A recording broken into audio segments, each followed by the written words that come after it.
My name is Qyira and I am the co-founder of Undi 18, and we lobbied to amend the Malaysian Constitution. I'd like to talk today about how can we redefine the Undi 18 generation. Are we purely the TikTok generation? Are we just the ones that are we purely digital natives? And what can young people do to transform the political landscape in Malaysia today?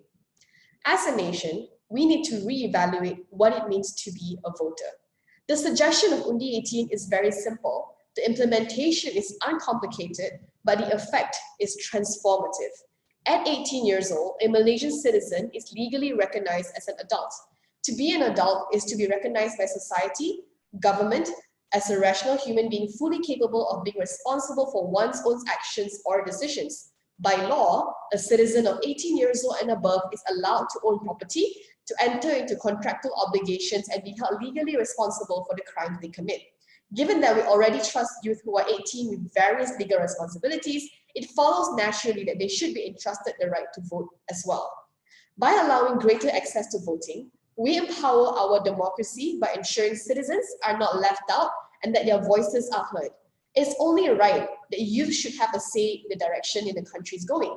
Many countries have already reduced the voting age to grant a stronger voice to the youth in the democratic and nation-building process. Thank goodness, Malaysia has now done the same. In fact, the only other Southeast Asian country that has their voting age at 21 is still Singapore. So I think we're a bit better than them in that sense. It is easy to dismiss lowering the voting age as a mere symbolic exercise, one with limited real-world impact. But that narrative is false, and I'm going to tell you why.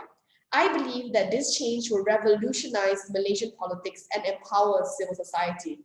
History has lessons for us to learn. University students, school students are a powerful political force. The idealism is unrestricted and untainted by the banality of the working world. They are surrounded by like-minded people, which makes it easy for them to unite and organize. With time, energy, and the ability to organize while being fueled by idealism, the youth are the lifeblood of any revolution. I'm going to share you this quote that was one of the driving forces behind Undi 18. Beri aku 1000 orang tua, nescaya akan kucabut semeru dari akarnya. Beri aku 10 pemuda, nescaya akan kugoncangkan dunia. If you're not Malaysian and you're not sure what this means, it's a quote by Sukarno that says, you give me 1,000 old people, I will pluck, the metaphor is I will pluck the mountain from its root. But if you give me 10 young people, I will shake the world. The 1960s were the golden era of student politics. In Paris, during May 1968, students joined forces with workers and trade unions in the largest strike in history. Collectively, they brought Paris to a standstill. They almost toppled the oppressive French government under General de Gaulle. In the US and Europe, students led protests against the Vietnam War. The power of these worldwide student movements was very, very real. There's no doubt that these worldwide student movements overseas had an influence back home in Malaysia. Student activists in Malaysia held protests and stood up for the poor Malay peasantry and even took part in the 1969 general election. Many of our present crop of politicians, the one that you see in parliament today, the ones who are arguing, the ones who are discussing, were molded during this key period of a relatively short history. From Anwar Ibrahim to Ibrahim Ali, to separate students from politics is akin to separating the university from society, which is why AUKU, or the Universities and University Colleges Act of 1971, was so devastating to our democracy. Thanks to AUKU, I'm not sure if any of you are aware or have been affected by it, but thanks to AUKU, we find day-to-day practice of our schools authoritarian, conformist, and entirely status-oriented. The young mind is stifled, and they are unable to explore ideas, debate different perspectives, and be creative or be bold. Yet, employers and ministers always say that Malaysian youth are inadequate and immature. By lowering the voting age, university campuses will then become the new battleground for political ideas and party loyalty, as political parties will pour money and mobilize the political machinery to bring in new converts into the fold. You bring them in young, and it could be a political party's vote bank for life.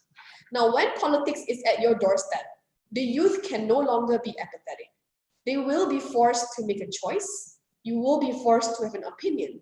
Burying your head in the sand and ignoring politics is not an option for people like you, people like me, people our age.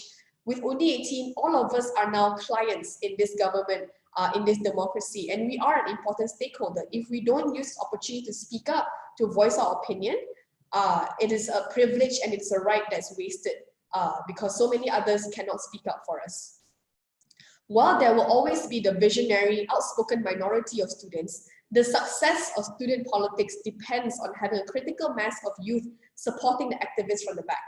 The awakened youth will be the foundation of social change. The Undi 18 movement was an idea by youth for youth. It was a logical proposal that empowers our democracy by allowing more diverse voices to be heard while unshackling our student activists to become a key force in civil society. While I'm not a student anymore, I think I'm still a Malaysian youth, and I sincerely believe that we need to step up to regain our space and to provide agency to the younger generation, to the future generation, so that they are able to also have a say in our democracy. It's time that we give a voice to our youth, for they too have a stake in the future of Malaysia. Now, let's look at policy outside of politics, right? So I've already walked you through a little bit of a history of student activism, a little bit of history of Malaysian politics, and even giving global examples. But what's next, right?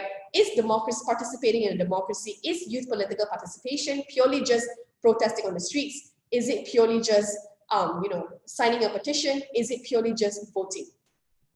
My answer is no. Undi 18 currently serves as a non-partisan and wholly independent body, which lends to a curation of a fair and just platform. If you didn't know, we recently organized a little cool event called Parliament Digital.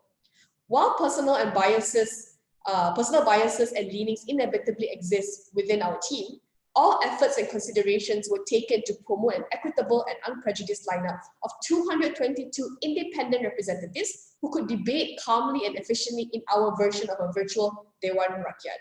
We had to choose a Tuan and Puan Yang Dipertua from neutral, non-partisan backgrounds, and it was also an important factor in the creation of a non-divisive atmosphere.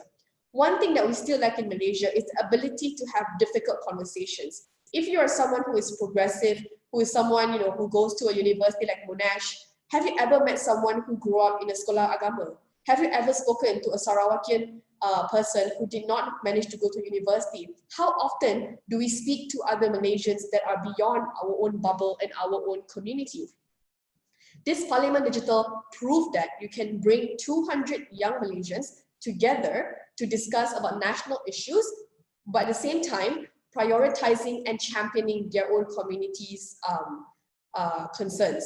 So we encourage our young YBs or young berkhidmat to reach out to parliamentarians and aduns in their own constituency, regardless of political leanings. I think today you'll meet one of the aduns, YB Lim Yiwei. So she was also very encouraging in terms of engaging our parliamentary representatives, because it's very important to provide exposure to young Malaysians when it comes to politics because of how unfamiliar we are in this world. The Parliament Digital representatives had meetings with politicians across the political spectrum. For example, YB Datuk Sri Najib Shukri, the Minister of Tourism, YB Datuk Sri Mustafa Mohamad, who is currently the Minister of Economics in the Prime Minister's Department, and also, of course, everyone's fan favorite YB Said Sadiq. We even managed to have a meeting with the then Speaker of the House, Tan Sri Datuk Muhammad Arif. Even among the representatives, we had a diversity of perspectives and political leanings. Some were conservative, some were very liberal. We had card-carrying party members like UMNO and DAP when they were debating together on youth issues. The whole proceedings of Parliament Digital lasted 4 hours each day, with a total of 47 representatives delivering thoughtful, impactful, and well-researched speeches on 2 topics: youth-specific economic response to COVID-19, as well as a plan to close the gaps in the education sector due to the pandemic on the 5th of July. As everything was issues-based, debates were conducted in an amicable, mature, and efficient manner with very few interruptions. When voting was carried out, representatives could vote by conscience instead of having to toe party lines. So this was a very unique phenomenon that we realized we had inadvertently created. Every single person that was discussing about national issues and problems, they did not represent a political party. Could we eventually have a parliament where politicians prioritize the people they're supposed to represent instead of the political party that they serve? So can we rethink democracy? Undi 18 have a few, after working on these projects and a few programs, We're trying to ask these questions to ourselves. Is democracy limited to the four walls of the Dewan Rakyat or the posh meeting rooms of political parties? Is it merely about placing a piece of paper in a ballot box every 5 years? At UNDAT, we believe that democracy is about you and me. It's about the citizens of a country continuing to have a say over the direction of national policy and governance. In a nation state, we only borrow authority to the government of the day, which means that real power should belong to the people, not the politicians or unelected bureaucrats. We often forget that. By dismissing governance, governance policies as just politics, we stop engaging with the most important part of government, creating good policies for the country.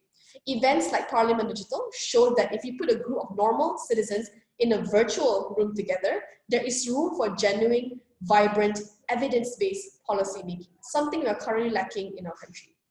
Democratic empowerment begins with the youth. When national politics feels disheartening or cynical or skeptical or hopeless, do not give up and do not fret. Be brave enough to reimagine democracy and invest in young people. Thank you very much.